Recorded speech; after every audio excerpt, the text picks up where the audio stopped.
I don't know why I thought renting a cabin deep in the woods was a good idea. Maybe I wanted to get away from everything. The noise of the city, the constant pressure at work, the endless stream of notifications on my phone. I needed a break, something real, something quiet. So, I booked a remote cabin online, packed enough food for a week, and drove 5 hours out into the mountains. The place was exactly what I wanted. Isolated, deep in the woods, surrounded by nothing but trees and the sound of wind through the branches. It was peaceful. The first 2 days were perfect. I spent my time hiking through the dense woods, reading on the porch, and just enjoying the quiet.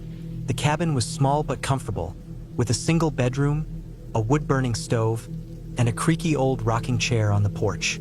There was no cell service, but I didn't care. That was the whole point. Then, on the third night, I noticed something strange. I was sitting by the fire, staring into the flames, when I heard a noise outside. It wasn't much, just the sound of twigs snapping, but it was enough to make me look up. The woods were dark beyond the small circle of light cast by the fire, and I couldn't see anything. I told myself it was probably just a deer moving through the trees and went back to staring into the flames. But then it happened again. This time it was closer. A branch breaking, followed by the unmistakable sound of footsteps on dry leaves. Not the quick, darting movements of an animal, but something slow, deliberate, human. I grabbed the flashlight and shone it into the trees. Nothing, just darkness and the shifting silhouettes of branches swaying in the wind. But I knew I heard something. I stayed up for a while, listening, but the woods remained silent.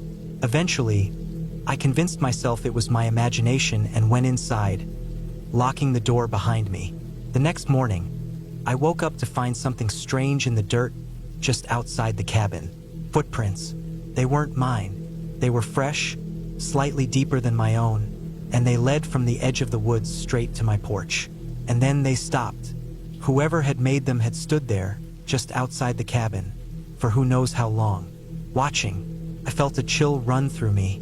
I tried to tell myself it was a hunter, maybe a lost hiker, but something about it didn't feel right. The prints didn't lead away. There were no return tracks, just a single path leading to my cabin. And then nothing. I spent the day on edge, checking the tree line every few minutes. I considered leaving early, but I told myself I was being paranoid. I had driven 5 hours for this trip. I wasn't going to let my imagination ruin it. I tried to distract myself by chopping firewood and hiking, but I couldn't shake the feeling that someone was out there, watching. That night, I locked the door and wedged a chair under the handle, just in case. I lay in bed, listening. The woods were silent, too silent. No wind, no animals, just an unnatural stillness pressing in from all sides. And then, just past midnight, I heard it, a soft creak from the porch, the sound of weight shifting on old wooden planks. My heart started pounding. I didn't move. I just lay there, barely breathing, listening. Then, another sound, a slow, deliberate scrape against the cabin wall, like fingers dragging along the wood. I wanted to grab my flashlight, but I was afraid to move. The sound continued, circling the cabin, slow and deliberate. Then it stopped. Silence, the kind that makes your ears ring. I stayed awake until the first light of dawn, gripping the handle of a knife I had packed for cooking. When the sun finally rose, I forced myself to step outside. The footprints were back, fresh, leading from the trees, circling the cabin, stopping at the windows. But this time there was something else. A single handprint, smudged onto the glass. I packed my things in record time, threw everything into my car and didn't look back. As I drove down the narrow dirt road, I kept glancing in the rearview mirror, half expecting to see something step out from the trees. But there was nothing, just the endless stretch of forest, swallowing the cabin whole. I never reported it, never told anyone. Who would believe me? But sometimes, late at night, when the world is quiet, I swear I can still hear it. That slow, deliberate scraping, like fingers dragging against wood.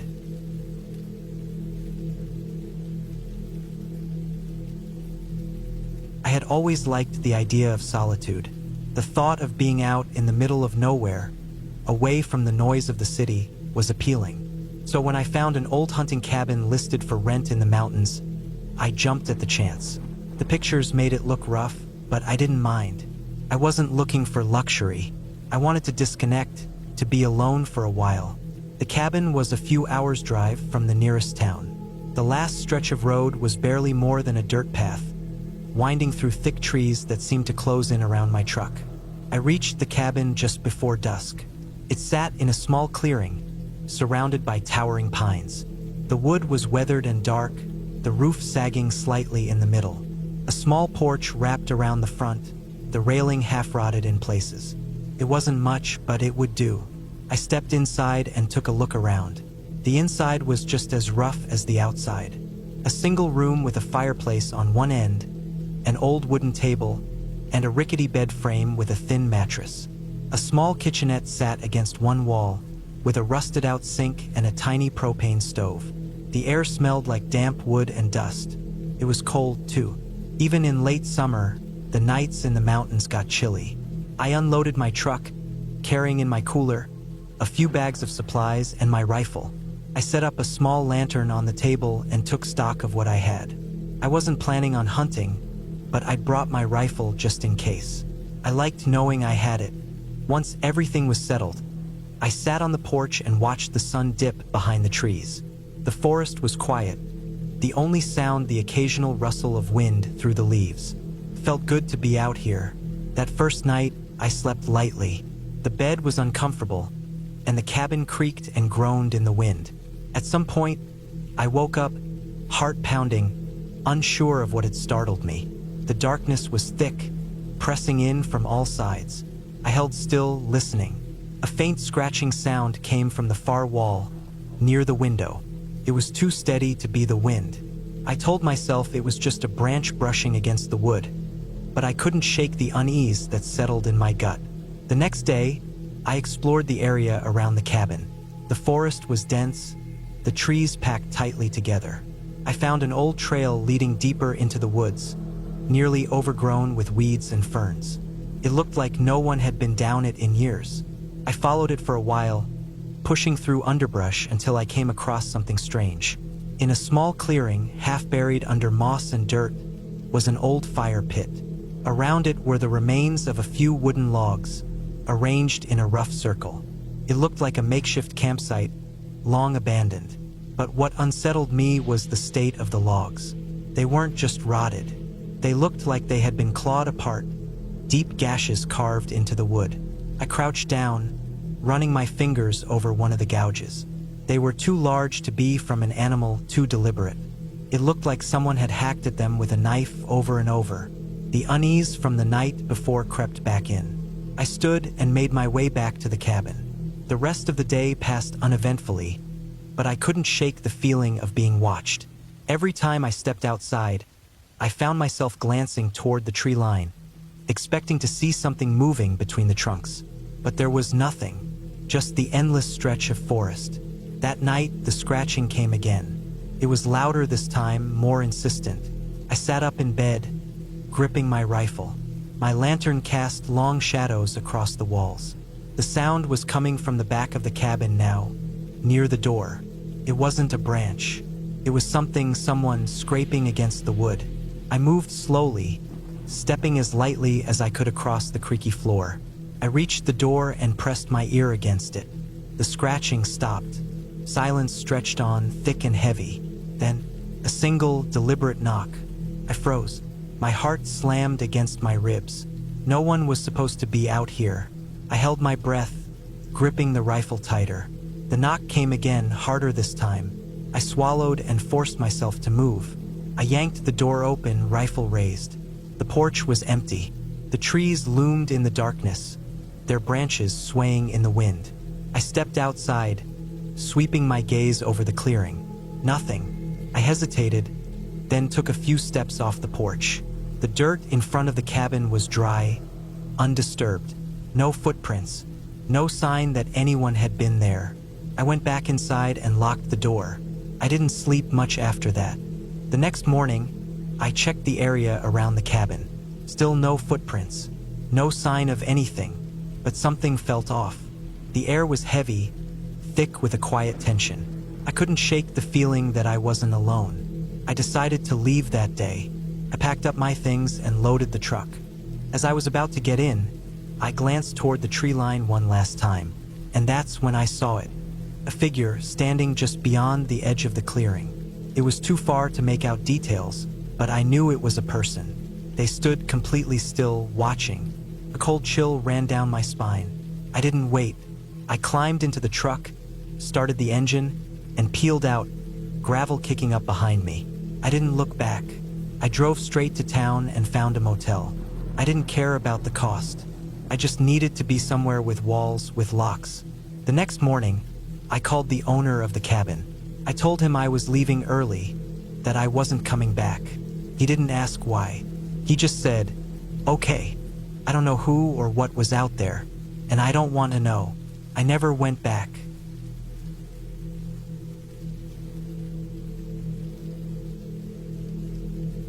I used to take solo trips into the wilderness when I was younger. I liked the solitude, the quiet, the feeling of being truly alone with nothing but nature around me. No cell service, no distractions.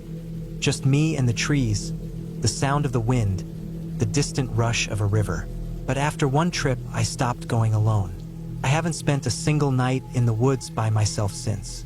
It was the fall of 2014, early October. The leaves had already started to change, and I had planned a week-long trip in a remote section of national forest up in northern Minnesota. It wasn't an established campground, just deep backcountry, miles from the nearest paved road. I had my gear, my food, my rifle for protection, and a map of the area.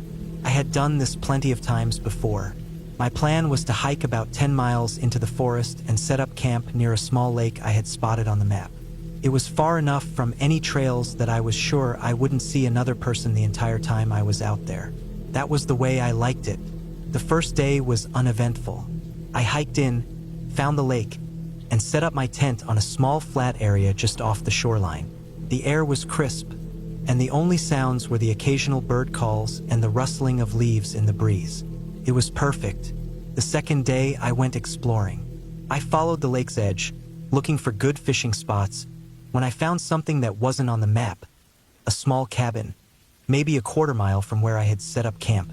It was old, weathered, and looked abandoned. The door was slightly open, hanging crooked on its hinges. I could see through the windows that there was some old furniture inside, covered in dust and debris. I hesitated before stepping closer. I'd found old trapper cabins before, but this one felt different. It looked like no one had been there in decades, but there were no signs of animal activity inside. No nests, no droppings. It was just still. I stepped inside. The air smelled stale, like damp wood and decay. There was an old cot against the far wall, a small table with a single chair, and a rusted stove in the corner. The place had clearly been built for someone living alone. I took another step forward, and that's when I noticed something that made my stomach tighten. A trail of muddy boot prints leading from the doorway to the cot. The prints were fresh. I turned and left without touching anything. I made it back to my camp and forced myself to think rationally. Maybe a hunter had passed through recently. Maybe someone else had come across the cabin like I had. But I hadn't seen any other signs of people. No tire tracks on the logging road. No footprints on the trail. I told myself I was being paranoid. That night, I sat by the fire a little longer than usual, listening to the quiet. Every so often, I'd hear something move in the woods, but it was always far off, just normal forest sounds. Still, I kept my rifle close when I climbed into my tent. I woke up sometime in the night. It was dead silent, the kind of silence that feels wrong. I listened, barely breathing. Then, from somewhere out in the woods, I heard a twig snap. I held still.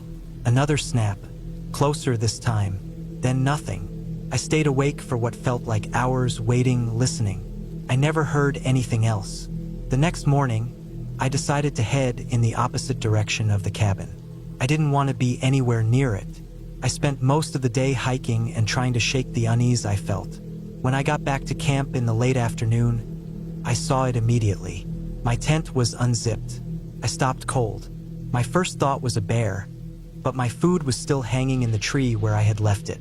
Nothing was torn up. Nothing was missing. I stepped closer.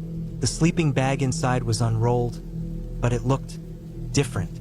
Someone had been in there. I checked everything. My gear, my pack, nothing was missing. But I couldn't shake the feeling that whoever had been there had gone through my things. I found boot prints in the dirt around my campsite. The same pattern I had seen in the cabin. I packed up immediately.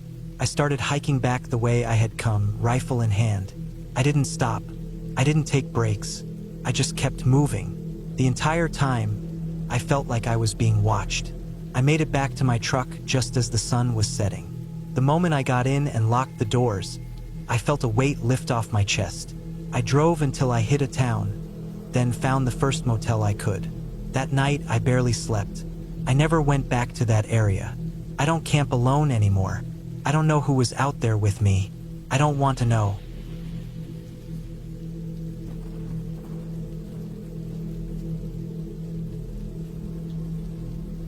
The cabin was in the middle of nowhere, deep in the woods where the trees grew thick and the trails faded into nothing. I had found it by accident or maybe by bad luck. I was out on a solo hunting trip, looking for deer, and had planned to camp for a couple of nights. It was late in the season, cold enough that the ground crunched under my boots and my breath hung in the air. The kind of cold that made the forest quiet. Still, I hadn't seen the cabin marked on any maps. I'd been following a ridgeline when I spotted it in the valley below. A small structure with a sagging roof, tucked between the trees. It didn't look abandoned exactly, but it didn't look lived in either. No smoke from a chimney, no signs of movement. Just an old wooden building, standing alone in the trees. It wasn't my business, but I was curious. I told myself I'd just take a look, maybe find some sign of who it belonged to. If nothing else, it could be a good place to shelter if the weather turned bad. Getting down to it took longer than I expected. The ground was steep, covered in loose leaves and frozen dirt, and by the time I reached the clearing, the sun had dipped lower in the sky. Up close, the cabin looked even worse. Wooden boards gray with age, the windows dark, the front door slightly ajar. Not open, not swinging in the wind. Just cracked, like someone had stepped inside and never quite shut it behind them. I hesitated. Something about it made me uneasy. I told myself it was just the isolation, the way the trees pressed in around the clearing. I stepped up onto the porch. The boards creaked under my weight. I reached for the door and pushed it open the rest of the way. The inside smelled of damp wood and old dust. The first thing I noticed was how empty it was. A single table, a chair, a rusted-out stove against the far wall. No decorations, no personal belongings. Just the bare minimum. The second thing I noticed was the footprints. They were faint, almost lost in the dust, but they were there, leading from the doorway to the center of the room, then back toward the rear. My own footprints mixed with them as I stepped inside, my boots stirring up the dust. I felt the unease growing in my stomach. This wasn't a place someone had been living in. It was a place someone had passed through, recently enough that their tracks hadn't faded. I wasn't alone out here. I turned back toward the door, ready to leave, but something caught my eye, movement outside, in the trees. A shape just for a second, a flicker of motion, then nothing. I stood still, listening. The woods were silent, too silent. No birds, no wind, just that dead, heavy quiet. I stepped back onto the porch and scanned the tree line. Nothing. My mind was racing, trying to make sense of it. Maybe it was a deer. Maybe my own shadow had tricked me, but I didn't believe that. I turned back toward the cabin, ready to shut the door behind me, when I noticed something else. Something I should have seen the moment I stepped inside. There was a small, stained mattress in the corner, pushed up against the wall, and beside it, stacked neatly, were 3 cans of food. Fresh, not rusted, not old. Someone had left them there. Someone who was planning on coming back. I didn't wait around. I backed away from the cabin, keeping my eyes on the trees. My rifle was slung over my shoulder, and I tightened my grip on the strap. I moved fast, retracing my steps up the hill, my boots slipping in the loose dirt. Every few steps, I glanced over my shoulder. The cabin got smaller, fading into the shadows beneath the trees. I didn't stop until I was back at my camp, nearly a mile away. I packed up fast, shoving my gear into my pack. The whole time I felt watched. The feeling never left me, even as I started hiking out. I was supposed to stay another night, but I didn't. I pushed through the evening, following the trail back to where I had parked my truck. The sun had set by the time I reached it, the forest behind me stretching dark and endless. I locked the doors the moment I got inside, my hands shaking as I started the engine. I drove without stopping, not looking back. I don't know who was staying in that cabin. I don't know if they saw me, but I do know one thing. I wasn't supposed to find it, and I wasn't supposed to leave.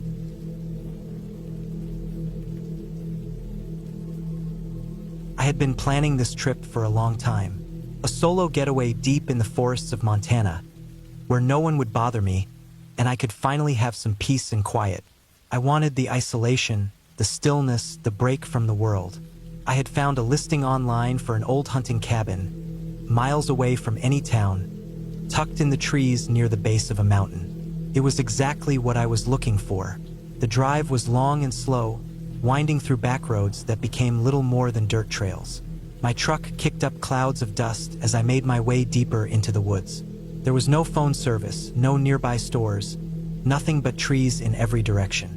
Eventually, I found the turnoff, a barely visible path leading to the cabin.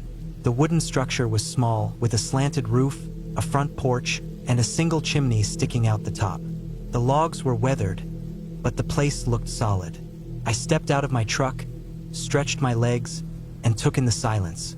The air was crisp, carrying the scent of pine and damp earth. The sun was setting behind the trees, casting long shadows. I grabbed my bag and walked up to the front door. The key was exactly where the owner said it would be, in a rusted tin can nailed to the side of the porch. Inside, the cabin was basic but comfortable. A single room with a small kitchen area, a wood stove, a table, and a cot in the corner. The walls were lined with shelves holding old canned food, a few tools, and a dusty lantern. There was no electricity, no running water, just the bare necessities. A window on the back wall looked out into the forest. I set my things down, checked the place over, and lit the lantern. The cabin smelled like old wood and smoke, with a faint mustiness that came from years of sitting empty. I felt at ease. This was exactly what I had been looking for. That first night, I sat on the porch, watching the darkness creep in. The forest was alive with the sounds of insects and distant rustling in the underbrush. A cool wind moved through the trees. I had expected to feel a little uneasy being so far from everything, but I didn't. I was alone, and that was exactly what I wanted. I went inside, locked the door, and climbed into the cot. The old mattress was lumpy, but I was tired. The sounds of the forest faded as I drifted off to sleep. Sometime in the night, I woke up. Something had pulled me out of sleep, but I wasn't sure what. I lay still, listening. The wind had stopped, and the forest was silent. Unnaturally silent. No insects, no rustling trees, nothing. Then I heard it. A sound from outside. A faint, deliberate crunch of leaves. I sat up slowly, heart pounding. The lantern had burned low, casting weak shadows across the walls. I strained my ears, listening. Another step. Closer this time. I reached for my flashlight and clicked it on, aiming it at the window. The glass was dirty, streaked with years of grime, but I could make out the trees, the porch railing, and the empty darkness beyond. Nothing moved. I stayed like that for what felt like forever, barely breathing. But the sound didn't come again. After a while, I convinced myself it had been an animal. A deer, maybe. I tried to go back to sleep, but it took a long time. The next morning, I stepped outside, scanning the ground around the cabin. There were no tracks, no sign that anything had been there. The air was cool and still. I shook it off. I wasn't gonna let my mind play tricks on me. I spent the day hiking through the trees, exploring the area. The forest was dense, the undergrowth thick. I found a small creek a few miles out, the water clear and freezing cold. On my way back, I noticed something strange. A tree, not far from the cabin, with deep scratches in the bark. 3 long, parallel marks, cut clean into the wood. They were fresh. I stopped, staring at them. My first thought was a bear, but the marks didn't look right. They were too precise, too deep. I felt a shiver run through me. I glanced around, suddenly feeling exposed. The forest, which had felt peaceful all morning, now felt different. Watching, I hurried back to the cabin. That night, I kept the lantern burning. I locked the door, checked the windows, and sat at the table with my flashlight and my knife close by. I told myself it was just nerves, that there was nothing out there. But I couldn't shake the feeling that someone had been near my cabin. The night passed in uneasy silence. The next day, I made the decision to leave early. It wasn't worth the unease. I had come out here for peace, but I couldn't relax. I packed my things, locked up the cabin, and started the truck. The engine rumbled to life, and I let out a breath of relief. Then I saw it. A single footprint in the dirt, just beyond the trees. Human, large, barefoot. My stomach dropped. I put the truck in gear and didn't look back. The whole drive out, I felt like something was behind me, like something had been watching me the whole time I was there. When I finally reached civilization, I stopped at a gas station, took a deep breath, and tried to shake it off. Maybe I had let my imagination get the best of me. Maybe it was nothing. But I knew, deep down, that I hadn't been alone out there. And whoever it was, they had been watching me the whole time.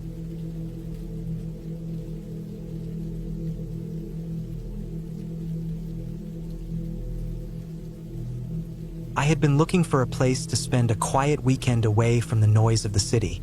Nothing fancy, just a remote cabin somewhere deep in the woods, a place to disconnect. I found a listing online, an old cabin for rent deep in the forest near the foothills. The photos showed a simple one-room structure, a wood stove, a cot, and a small kitchen area with a propane burner. No electricity, no running water.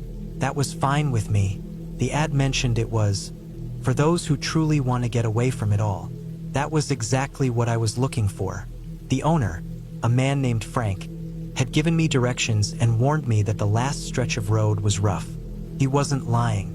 The final few miles were little more than a dirt path cut through thick trees.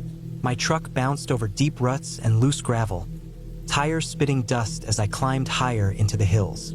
The air changed as I went deeper, cooler, still, heavy with the smell of pine and damp earth. The cabin sat in a small clearing, just as the photos had shown. It was old, the logs darkened with age, the tin roof streaked with rust. A short porch sagged slightly under its own weight. There was a fire pit out front, a stack of split wood against the wall. Beyond the clearing, the trees pressed in on all sides, dense and unbroken. There were no other cabins, no roads, no signs of anyone else for miles. Perfect. I killed the engine and stepped out. The silence was almost unsettling. No cars, no distant hum of the highway, just the whisper of wind through the trees. I grabbed my bag and made my way to the door. The key was where Frank had said it would be, under an old horseshoe nailed to the wall. The lock turned stiffly, the door creaking as I pushed it open. Inside, the air was stale, carrying the scent of old wood and dust. A single window let in dim light, casting long shadows across the floor. There wasn't much to see. A cot with a thin mattress, a wood stove, a rough-hewn table with a single chair. The kitchen area was just a counter with a few shelves above it, stocked with a handful of old tin cups and plates. A lantern sat beside a box of matches. There was no bathroom, just an outhouse a few yards into the trees. I dropped my bag and sat on the cot. The silence was thick, pressing in from all sides. I wasn't used to it yet.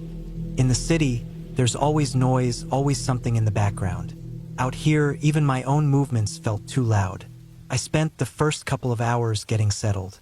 I split more firewood, made sure the stove worked, checked the outhouse. It was late afternoon by the time I finally sat down to eat.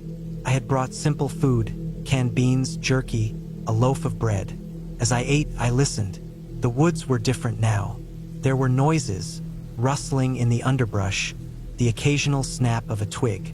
probably just small animals, but the isolation made every sound feel bigger, closer. Dusk came quickly. The trees swallowed the last of the light, and the temperature dropped fast.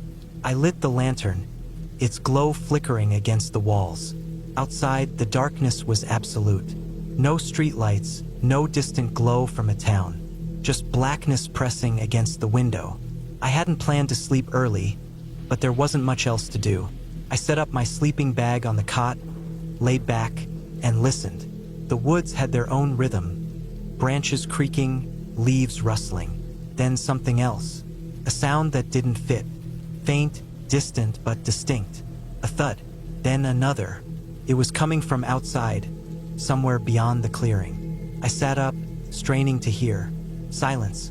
I told myself it was just a branch falling, maybe a deer moving through the brush, but it had sounded too deliberate, too solid.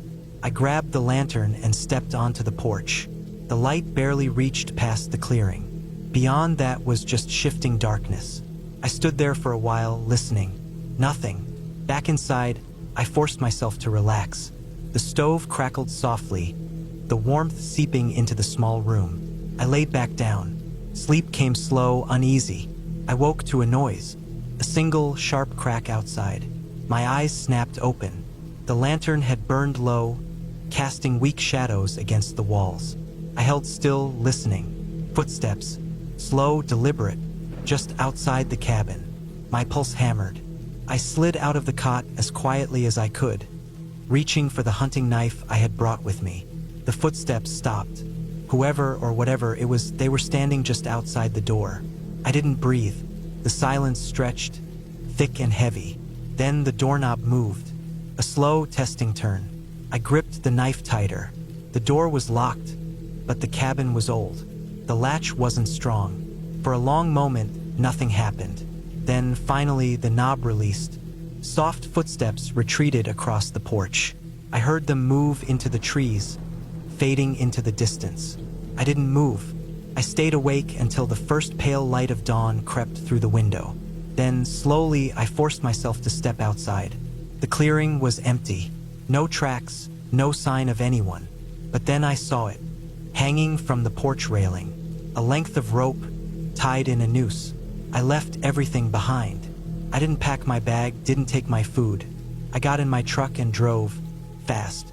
The road was rough, but I didn't slow down. I didn't stop until I was miles away, until I saw power lines and buildings, until I was sure I wasn't being followed. I never told Frank what happened. Never called to explain why I left his cabin abandoned.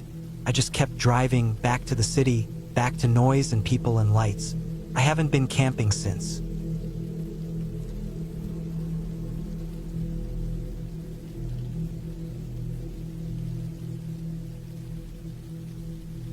I was deep in the Northwoods, a stretch of untouched wilderness that swallowed up roads and erased signs of civilization. I had planned for this, a solo retreat in the late fall just before winter set in. A time when the trees stood bare and brittle, the ground was damp with recent rains, and the air had a bite to it. I had found a listing for a remote off-grid cabin, owned by an old logger who rarely used it anymore. The drive out had been long, hours of winding dirt roads with no cell service. I had to follow paper directions, carefully marking turns by landmarks. An old rusted gas pump, a bridge missing half its railings, a tree struck by lightning years ago, still standing like a skeleton. The moment I turned onto the last stretch of trail, I knew I was alone. The cabin sat in a clearing, surrounded by a dense wall of pines. It was a squat, weathered structure with a sagging tin roof. The porch was littered with leaves and bits of debris. A single, narrow chimney poked out of one side, but there was no smoke, no warmth, just silence. The kind of silence that made you aware of how far away you were from everything else. I killed the engine and stepped out, my boots sinking into soft, wet leaves. The air smelled like damp wood, the aftermath of autumn decay. I grabbed my bag, locked the truck out of habit, and made my way to the front door. It was unlocked, just as the owner had promised. Inside, the air was stale, thick with dust and the scent of aged wood. The cabin was simple, a single-room setup with a cast-iron stove, a wooden cot, a rickety table with mismatched chairs, and a few shelves stocked with dented cans of food. A rusted lantern hung from a hook near the window. There was no electricity, no running water. I had brought my own supplies: a propane stove, a water jug, and enough food to last a week. As I moved inside, the floor groaned under my weight. I set my things down and opened a window to let in fresh air. A light breeze stirred the dust. It felt like no one had been here in years. The first night was uneventful. I cooked a simple meal on my stove, read a book by lantern light, and listened to the wind outside. It was peaceful in a way I had hoped for, a complete break from the world. The only sounds were the occasional crack of tree branches in the distance and the whisper of leaves shifting in the wind. I slept deeply, but sometime in the night, I woke up suddenly. No noise had startled me, just a feeling, an unease like something was wrong. I lay still, listening. The trees outside rustled, but that was normal. What wasn't normal was the creak of the porch floorboards. I held my breath. The sound came again, slow, deliberate. Someone was outside. My hand instinctively went to the knife I kept beside my bed. I strained my ears, waiting. Then silence. I stayed awake for hours, listening, waiting. Eventually, exhaustion pulled me back under, and when I woke up, it was morning. I stepped outside, scanning the ground. The damp earth should have shown tracks, but there was nothing. I told myself it had been an animal, maybe a raccoon or a fox nosing around. Still, I felt on edge. I spent the day exploring the woods, setting up a small perimeter around the cabin. I found an old trapline, long abandoned, the rusted metal barely visible through fallen leaves. There were signs of deer, maybe even a bear passing through weeks ago, but nothing unusual. That night, I locked the door and wedged a chair under the handle. I kept my knife close. Sleep didn't come easy. Hours passed before I finally drifted off. Then the sound came again. Footsteps on the porch. They were slow, deliberate, heavier than before. I stayed completely still, my heart pounding so hard I could hear it in my ears. Then something new. The faint sound of a fingernail dragging along the wooden door.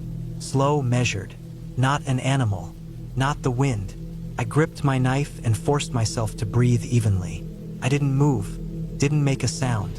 The dragging stopped, replaced by silence so thick it felt suffocating. Minutes passed. An hour. Nothing. At first light, I threw open the door, knife in hand, ready for whatever was out there. But there was nothing. The porch was empty. The clearing was still. I searched the ground again. No tracks. No signs that anyone had been there. I should have left right then, packed up and driven away. But I told myself I was being paranoid. The isolation was playing tricks on my mind. I had wanted solitude, now I had it, and I wasn't handling it well. That evening, as the sun sank behind the trees, I forced myself to shake it off. I cooked dinner, tried to read. I even convinced myself that I was going to sleep fine that night. Then I saw it. Through the window, just at the edge of the trees. A shape, a figure, standing there perfectly still, watching. A surge of adrenaline hit me so hard I felt lightheaded. I grabbed my knife, my flashlight. I forced myself to keep looking, to not break my gaze. But when I turned on the flashlight and shined it toward the tree line, nothing. Just trees. Just darkness. I slammed the shutters closed. My breathing was ragged, uneven. This was real. Someone was out there, watching me. I didn't sleep that night. I kept my knife in one hand, my flashlight in the other. I waited. At some point, maybe around 3 or 4 in the morning, I heard something move outside. Not on the porch this time, closer to the truck. I sat up, every nerve in my body on fire. The handle of the truck jiggled. A quiet, metallic sound in the stillness. I didn't think. I grabbed my keys, yanked open the door, and ran. I hit the unlock button, threw myself into the driver's seat, and started the engine in one frantic motion. My headlights cut through the trees. The clearing was empty. The truck door had been locked. But I knew. Someone had been out there. Someone had tried to get in. I didn't look back. I tore out of there, the dirt road a blur beneath my tires. I drove for miles, my hands shaking on the wheel. When I finally reached the main road, my heart was still hammering. I never went back for my things. I didn't call the owner. I just left. Days later, when I had service again, I checked the weather. The night I left, it had rained. Hard. Enough that any tracks would have been washed away. But I know what I heard. I know what I saw. And I know I wasn't alone out there.